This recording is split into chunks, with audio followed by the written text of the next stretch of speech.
Muchas facultades de medicina no aceptan este tipo de estudios en sus tesis de pregrado por su bajo nivel de evidencia. Este tipo de estudio no permite determinar la causa de los problemas de salud a investigar. En este tipo de estudio, el investigador es un observador que describe un evento en su modo habitual. Esta problemática nos genera o va a determinar el objetivo de la presente exposición. Entonces, salta a la vista pues una pregunta. ¿Por qué vamos a realizar un estudio descriptivo si tenemos tantos problemas y tantas cosas en contra, como ya lo hemos descrito? Pretendemos en esta exposición resolver, contestar esta pregunta.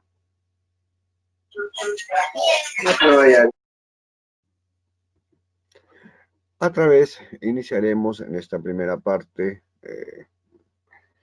tratando de responder estas tres primeras interrogantes, que es un estudio descriptivo. ¿Cómo reconozco un estudio descriptivo? ¿Cuántos tipos de estudios descriptivos existen?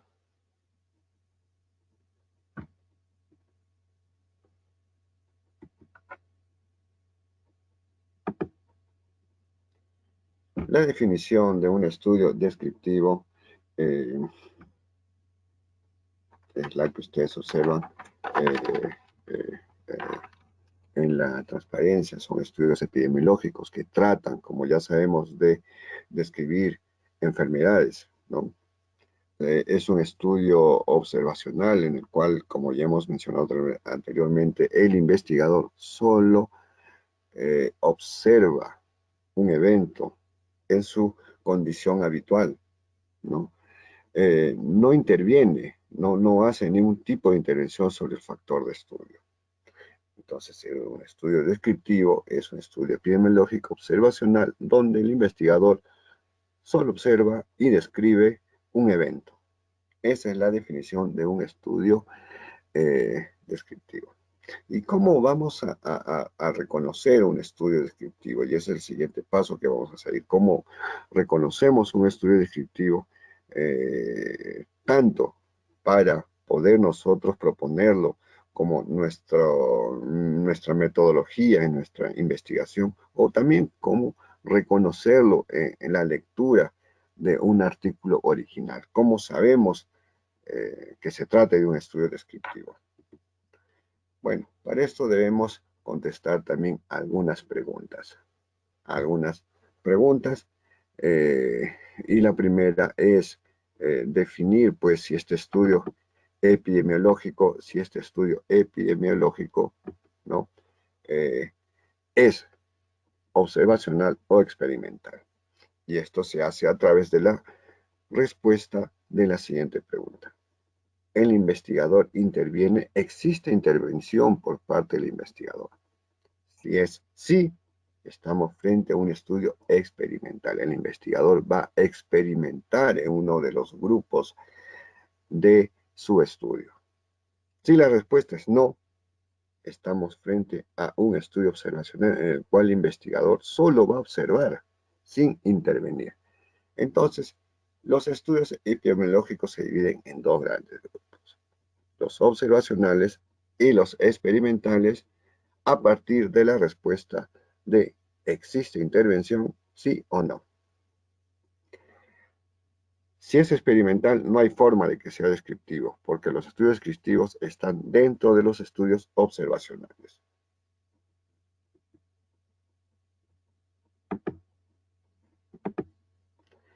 La siguiente pregunta ya es para clasificar los estudios observacionales. Y la siguiente pregunta es: ¿existe grupo de comparación? ¿Existe grupo de comparación? Si es sí, estamos frente a un estudio analítico. Si la respuesta es no, estamos frente a un estudio descriptivo. Entonces, los estudios observacionales se van a dividir en descriptivos y analíticos a través de la respuesta de existe grupo de comparación.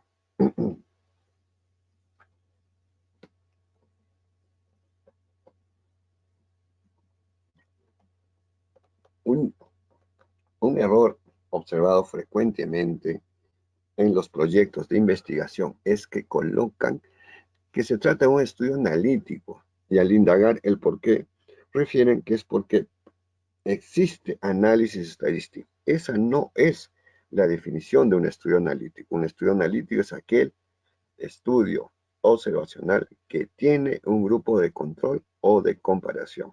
Todos todos los estudios tienen análisis estadístico de mayor o menor complejidad, pero tienen análisis estadístico. Por lo tanto, el hecho de que un estudio tenga una ley no hace que sea analítico. ¿Qué hace que sea analítico? Si es que tiene estudio, si es que tiene un grupo control o de comparación. Eso deseo que quede bastante claro porque es un error muy frecuente. Bueno, ya sabemos entonces, un estudio epidemiológico puede ser observacional o puede ser experimental. Si es observacional, pasamos al siguiente paso. Un estudio observacional puede ser descriptivo o analítico, a través de la respuesta de las dos preguntas que ya mencionamos. Entonces ya sabemos que es un estudio descriptivo, ya sabemos cómo identificarlo. ¿Cuántos tipos de estudios descriptivos existen? Bueno, existen múltiples clasificaciones. Esta es una de las que me parecen más adecuadas, en la cual divide a los estudios descriptivos en individuales y poblacionales. Individuales, reporte de casos, serie de casos, estudios transversales, estudios longitudinales. Poblacionales, los estudios ecológicos. Conforme avancemos en la exposición, daremos algunas características de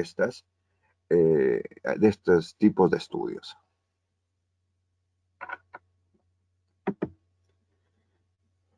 Entonces, como resumen de esta primera parte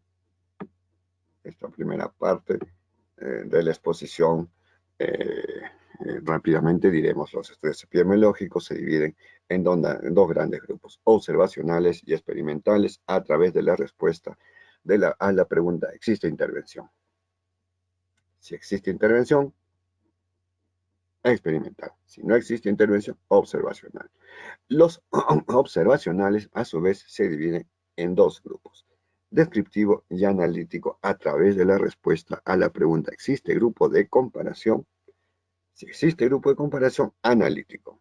Si no existe grupo de comparación, descriptivo. Los descriptivos, a su vez, se dividen en individual y poblacional. Más adelante diremos cuál es la diferencia. Los individuales, reporte de casos, serie de casos, transversal, longitudinal, poblacional, el ecológico. Habiendo avanzado esta primera parte de la exposición, continuaremos tratando de responder la pregunta a nuestro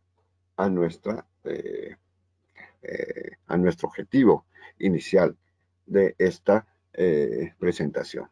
Entonces, para esto, veremos ahora cuáles son las características de los estudios descriptivos, cuáles son las características generales de los estudios descriptivos.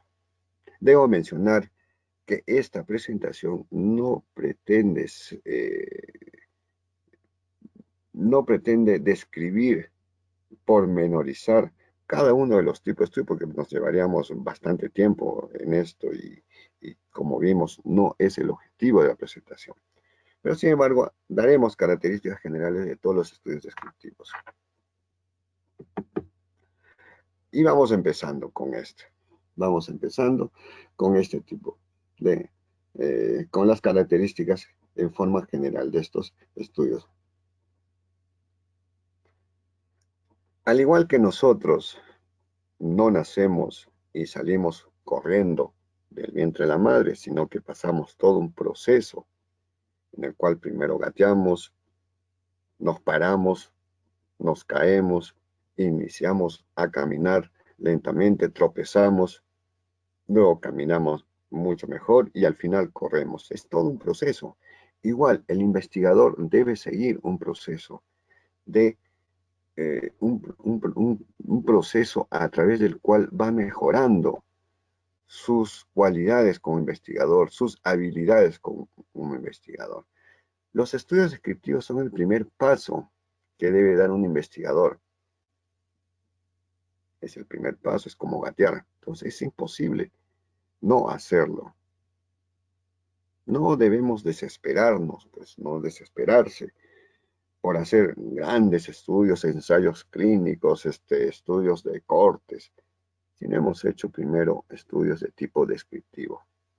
Paso a paso se llega lejos. Entonces, una de las primeras características del estudio descriptivo es que es el primer paso de la investigación médica, es un primer paso que deben dar todos los investigadores.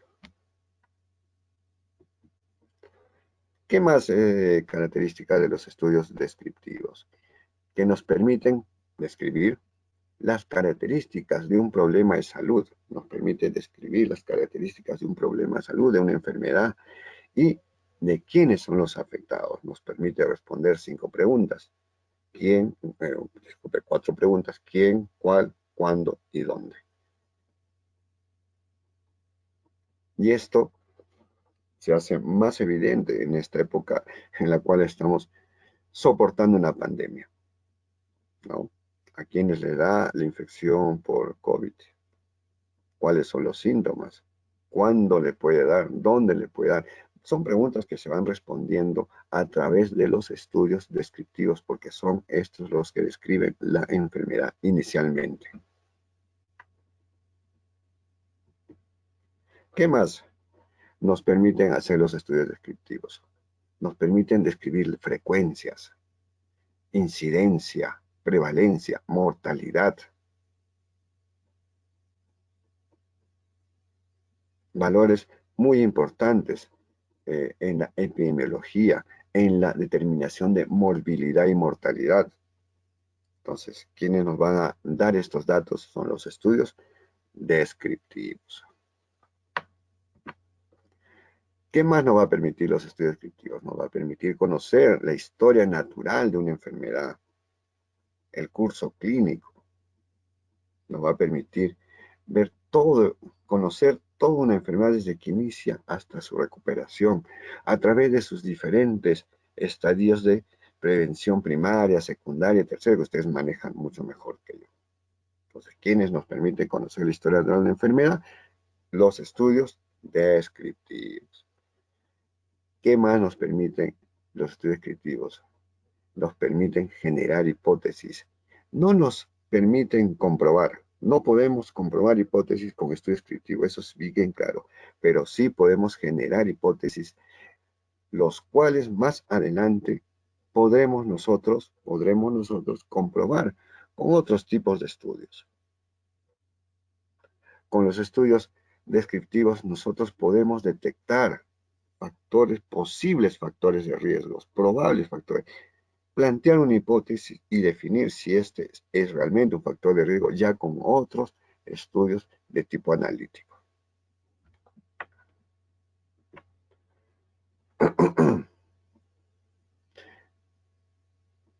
Los estudios descriptivos no nos permiten establecer causalidad, sí nos permite establecer asociaciones no causales. No nos permite establecer causalidad porque simplemente no podemos comprobar hipótesis con este tipo de investigación. Los tipos descriptivos no nos permite comprobar hipótesis. En un estudio descriptivo no se plantean hipótesis, pero sí al final del estudio, con nuestros resultados, podemos generar hipótesis. Es más, cuando ustedes hagan o ya presenten su informe final, deberían plantear una hipótesis como conclusión de su investigación.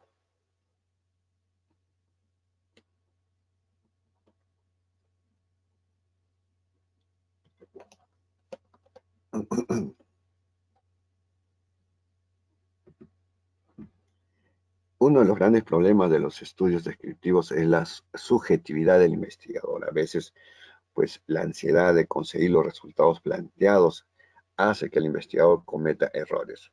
Por eso que en los estudios descriptivos debemos nosotros poner énfasis en un adecuado protocolo, en un protocolo de investigación muy fuerte, muy bien hecho, en el cual se vean bien los sesgos y se eviten estos. Porque, como le digo nuevamente, la subjetividad del investigador es muy fuerte en estos tipos de escritos. Por lo tanto, los protocolos deben ser fuertes y estar bien hechos pormenorizadamente. Otra limitación de los estudios son su bajo nivel de evidencia. Si ven la pirámide, ven el triángulo, pues los estudios descriptivos están en la base del nivel de evidencia. ¿Sí? Pero ¿quién sube una montaña por el pico? No, pues uno va subiendo desde abajo hacia arriba. Es igual, como le dije, los estudios descriptivos son el primer paso, el primer escalón que debe dar un investigador. Entonces, hace un reporte de caso, una serie de casos, un estudio transversal, un longitudinal, en relación a un tema en el cual va ahondando, y esto se llama pues una línea de investigación. Entonces, un investigador debe tener líneas de investigación en base a la relevancia que ha valorado, en base a sus gustos, ¿no? Entonces, una línea de investigación pues no empieza de un ensayo clínico, sino empieza pues de un estudio descriptivo, reporte de caso, serie de casos, estudio transversal, estudio longitudinal, estudio ecológico, para pasar nuevamente a estudios analíticos y posterior a estudios experimentales. Entonces, veamos pues un pequeño resumen de los estudios descriptivos, ¿no? Los cuales pueden ser transversales, longitudinales, como ya dijimos, y responden a preguntas clave. ¿Cuál es el problema o condición de salud de interés? ¿Dónde se produce el problema o condición de salud? ¿Quién tiene el problema o condición de salud? ¿Cuándo se manifiesta el problema o condición de salud? Estas 4 preguntas en estos momentos de pandemia revisten una gran importancia. Fíjense, estamos en estos momentos nosotros, ustedes como estudiantes de medicina, investigadores que van iniciando su camino, yo como médico, en estos momentos queremos responder estas preguntas en relación a la pandemia que nos tiene a nivel mundial bastante preocupado, ¿no?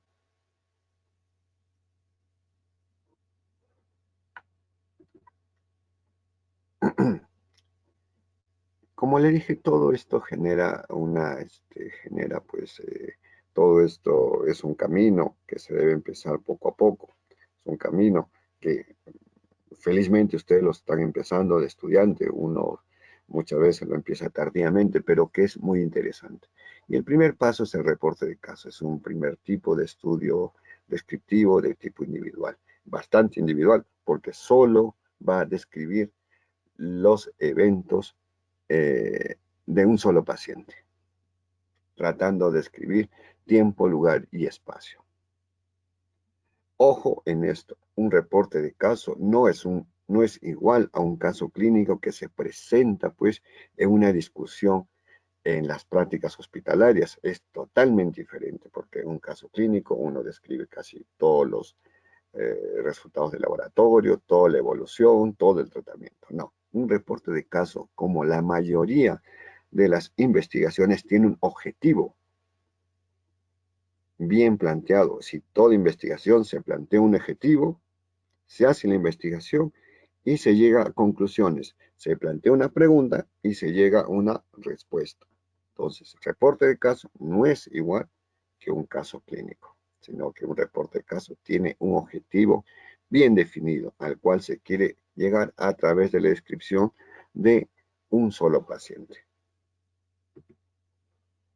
Ejemplo. Este es un ejemplo de un reporte de caso que hicimos el año pasado, en el cual tratamos de describir el beneficio, ¿no? El beneficio del monitoreo hemodinámico con el doble transesofágico en gestantes residentes de gran altura. Nuestro objetivo era ese. Si había un beneficio en el monitoreo hemodinámico con doble transesofágico en las gestantes residentes en gran altura. Al final observamos qué cosa, que los parámetros hemodinámicos, la gestante de la gran altura no tenía mayores diferencias con la del nivel, pero sí encontramos que el monitoreo hemodinámico nos daba parámetros mucho más tempranos y lo cual nos permitía tomar decisiones mucho más rápidamente. Entonces, si ven, este reporte de caso tenía un objetivo claro, se hizo el reporte de caso y se llegó a la conclusión. Entonces, no confundir caso clínico que usted presenta en su práctica hospitalaria con un reporte de caso que va a ser publicado. Este es otro reporte de caso presentado hace unos meses en la revista de la Sociedad de Medicina Intensiva, ¿no?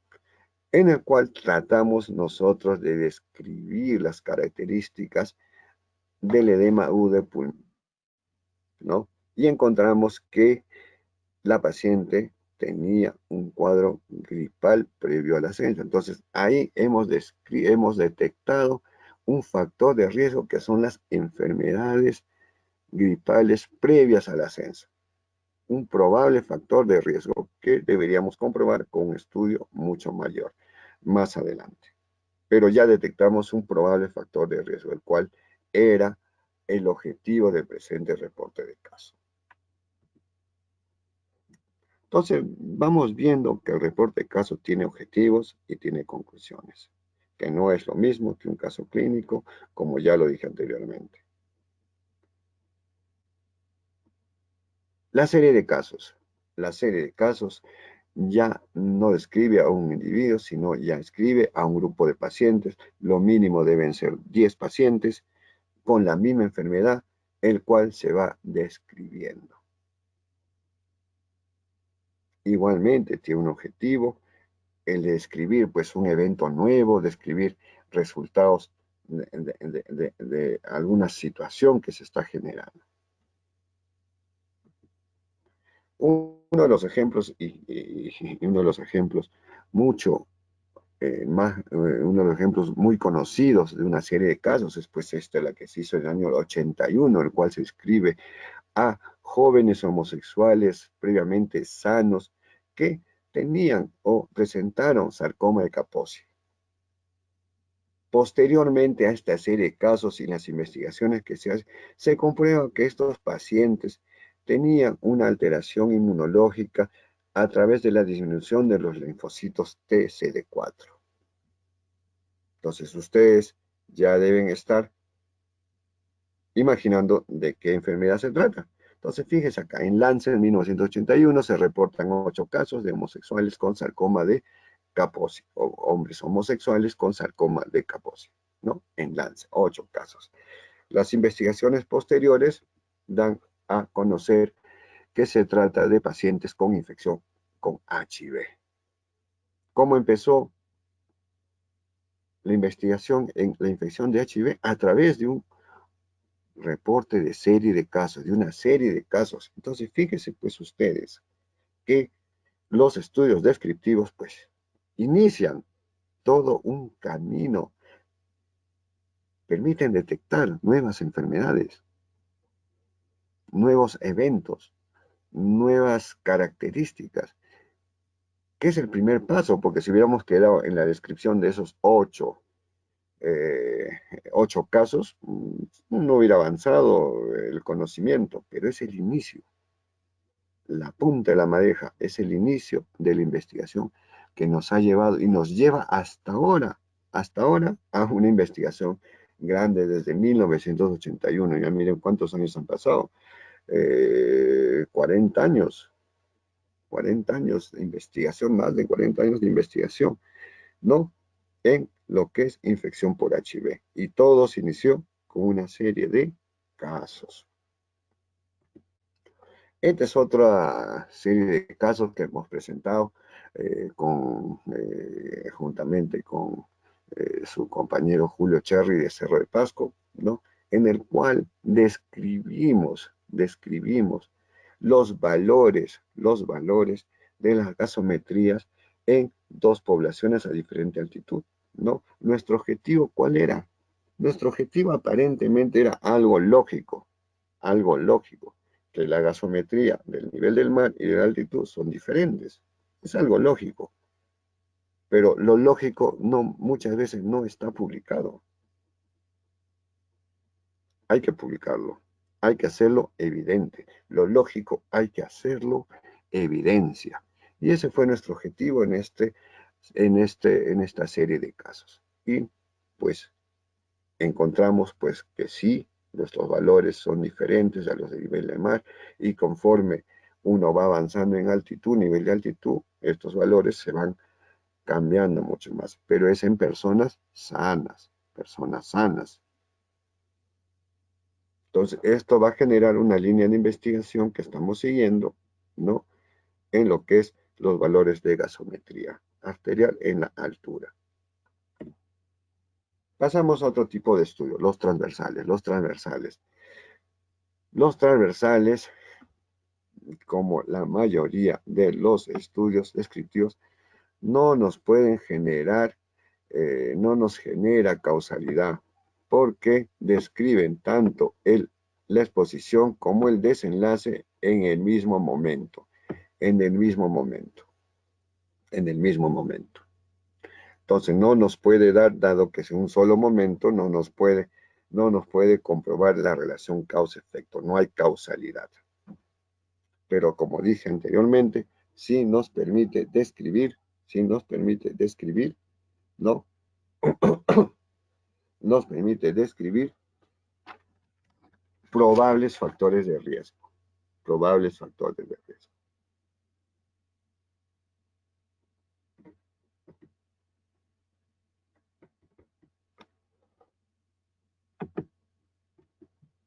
Estos estudios no son muy costosos y algunos sesgos debido al seguimiento son bastante difíciles de que se puedan producir, ¿no? Entonces, fíjense ustedes, estudios transversales, ¿no? Permiten estimar frecuencia, enfermedad, prevalencias, ¿no? Pero no nos permite definir si un determinado evento es un factor de riesgo. Para esto nosotros debemos hacer un estudio de tipo analítico, pero sí nos permite generar la hipótesis. ¿Sí?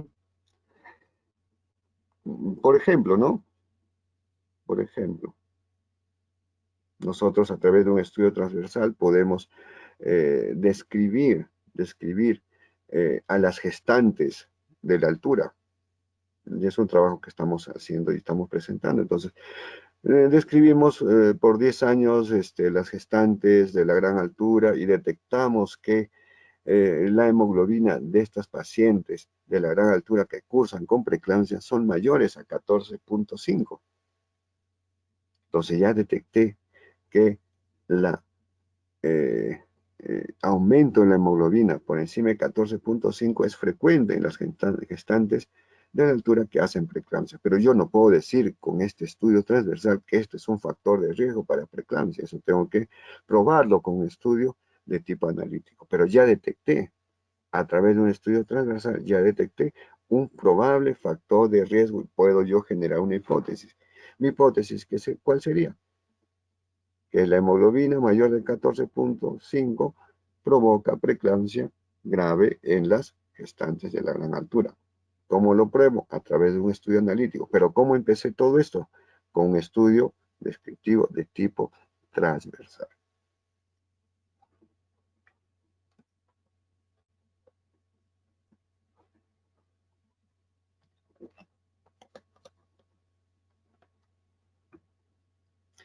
Bueno, siendo pues siendo los promotores de esta exposición, la Universidad de Huamanga, tratamos de conseguir algunos estudios hechos en Ayacucho. Miren, este es un estudio de cisticercosis realizado en Cangallo, Ayacucho. Es un estudio de tipo transversal. Tipo transversal.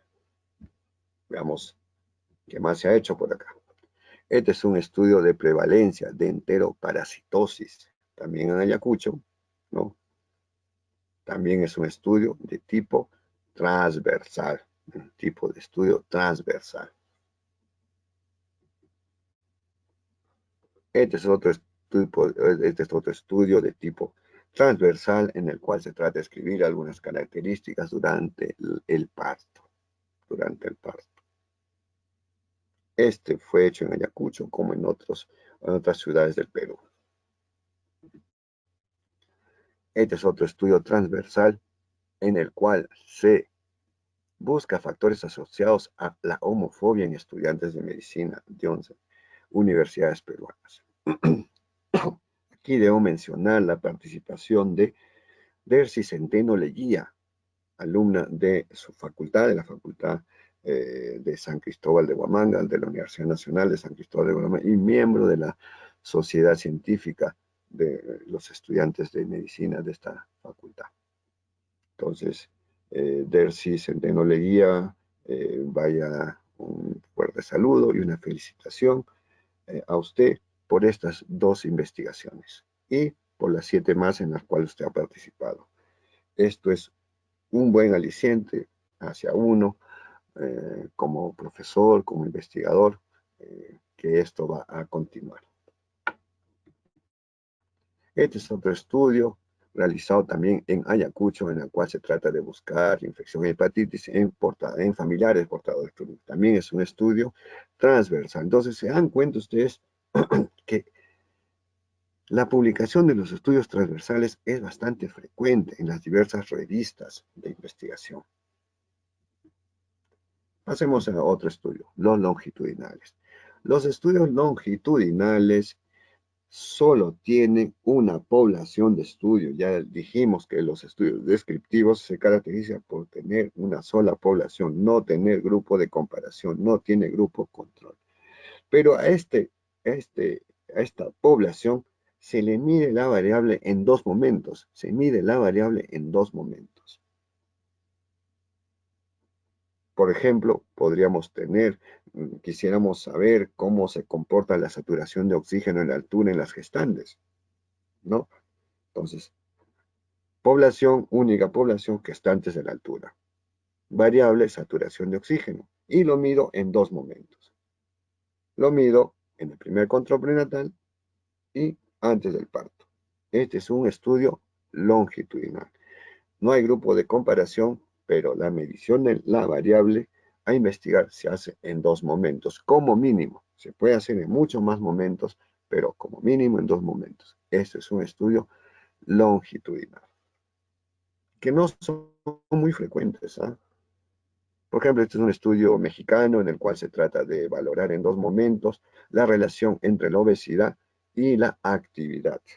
Es una sola población en el cual se mide en este caso 2 variables relacionadas. No se va a poder saber cuál es causa-efecto porque lo miden en un mismo momento. Obesidad y actividad. Obesidad y actividad. Lo miden en las 2 variables en 2 momentos, pero en una sola población. En una sola población. Los estudios ecológicos o poblacionales. En estos estudios ya no se investiga al individuo, sino a la población. Se investiga a la población. ¿Estamos? El gran problema de estos estudios ecológicos es que muchas veces los resultados de la población no pueden ser extrapolables a los individuos. Eso se llama falacia ecológica y es una gran limitación de este estudio denominado estudio ecológico.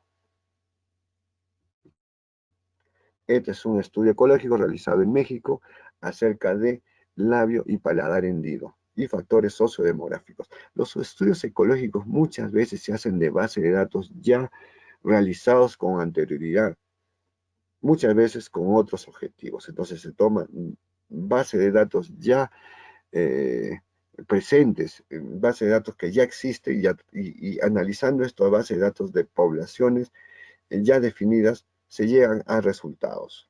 Esos son estudios ecológicos. Entonces ya casi llegando a la tercera parte, a la parte ya final de esta conversación, de esta reunión, vamos a definir cuál es la utilidad de los estudios descriptivos. Y al final trataremos de contestar la pregunta que nos dirigimos inicialmente, que fue el objetivo de esta presentación. Entonces, ¿cuál es la utilidad? Análisis de tendencia. Permite conocer los problemas de salud. Permite conocer los problemas de salud. Hay un ejemplo, a ver. Un ejemplo relacionado con la actualidad. Nosotros conocemos y sabemos que la primera causa de ingreso a la unidad de cuidados intensivos es la insuficiencia respiratoria aguda. Lo sabemos. Sabemos que la mortalidad es del 50%, ¿sí? Entonces ya tenemos un problema de salud, pero también sabíamos, si investigamos un poquito más esto que estamos conversando, ¿no? Hubiéramos sabido que nos faltan ventiladores mecánicos, que nos faltan especialistas en medicina intensiva que manejen estos ventiladores mecánicos. El manejo de los ventiladores mecánicos es un manejo bastante complejo, no lo hace cualquier persona, ya que un inadecuado manejo del ventilador mecánico nos puede llevar a lesión por, ventilación mecánica, a lesiones, y al final terminamos haciendo más daño que bien. Entonces, ¿sabíamos que nos faltaban ventiladores mecánicos? Probablemente sí lo sabíamos. ¿Sabíamos que nos faltaban especialistas? Sí lo sabíamos. ¿Se publicó esto? No se publicó nunca. Por eso les decía anteriormente que lo lógico, tenemos que hacerlo evidencia. En el país existen 700 médicos especialistas en medicina intensiva, que son totalmente insuficientes, más aún en estos momentos.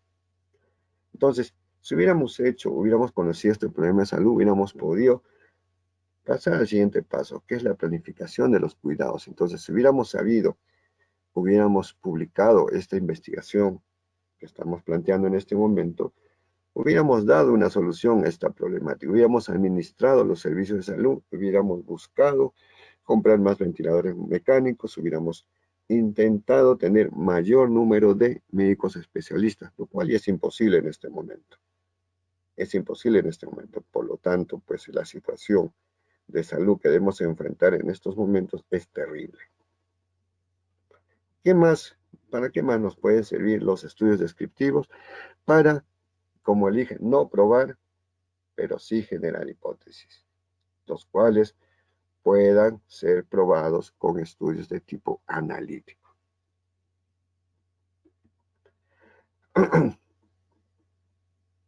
revisando, eh, y a razón de que estamos pues en Ayacucho, esencialmente reunidos con ustedes, encontramos esto, miren, que son las prioridades de investigación de salud planteadas por su gobierno regional.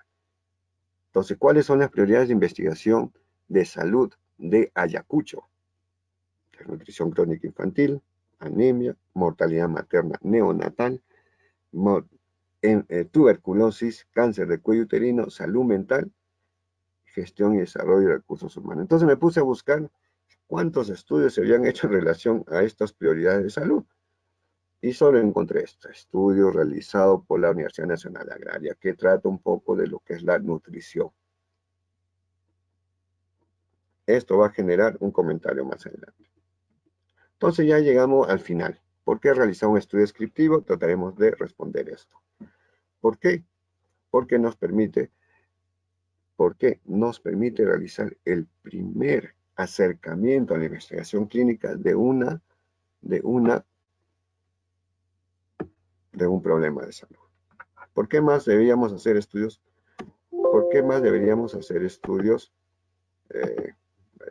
descriptivos? Porque nos permite conocer las características de un problema de salud, frecuencia, tendencia, factores de riesgo, curso clínico. ¿Por qué más deberíamos hacer un estudio descriptivo? Porque nos va a permitir valorar la relevancia y la magnitud de un problema de salud.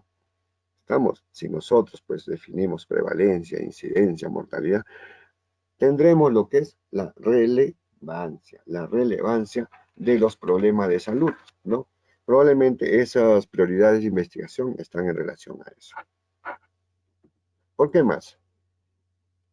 Porque nos permite, como ya vimos, planificar y administrar los sistemas de salud.